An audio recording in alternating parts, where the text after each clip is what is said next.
Okay, good afternoon. I am Nicole Gauthier. I am the vegetable pathologist here at the University of Kentucky.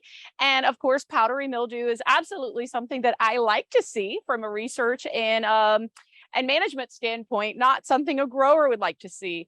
As Dr. Rudolph mentioned a minute ago, we're looking at powdery mildew resistance. So in this high tunnel, we have 9 cultivars of zucchini squash, and half of them are supposed to be resistant or reported as resistant to powdery mildew.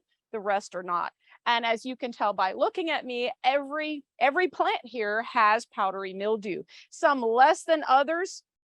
We're about at that point, though, that in the season that there is too much powdery mildew for any grower, even for resistant cultivars. This would not be acceptable, even those that look the best. There's still an unacceptable level of powdery mildew here.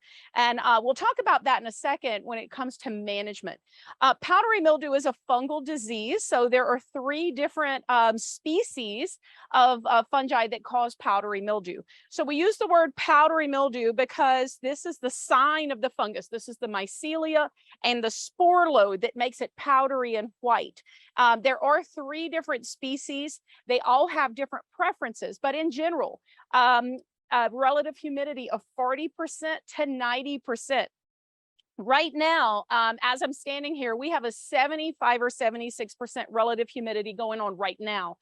So over 70%, every disease is happy. Every plant pathogen is happy at any humidity over 70%. So 75% is not acceptable from a grower standpoint. It's absolutely acceptable from a standpoint of fungi. So this is what powdery mildew looks like. This is when it's extreme. So we always have to start managing powdery mildew, ideally preventatively. So we'll start spraying for powdery mildew when the conditions are favorable. That means when these plants begin their reproductive phases and the oldest leaves will be showing symptoms and signs first. They are infected very early, but they're older. So we'll always look at the lower canopy at those older leaves first as we're scouting. That's when we always have to have our preventative fungicides out. Now, when I talk about fungicides, I can be talking about organic fungicides, or I can be talking about biologicals, very soft, or I can be talking about conventional. Either way, there still must be some type of fungicidal product used to manage powdery mildew when you have susceptible plants, especially in Kentucky, where we always have that very high humidity. So powdery mildew, the reason it is so bad, particularly in cucurbits, it causes necrosis of the leaves. So these plants are going to start dying back. These leaves start dying back. And as you see behind me, we have lots of dieback.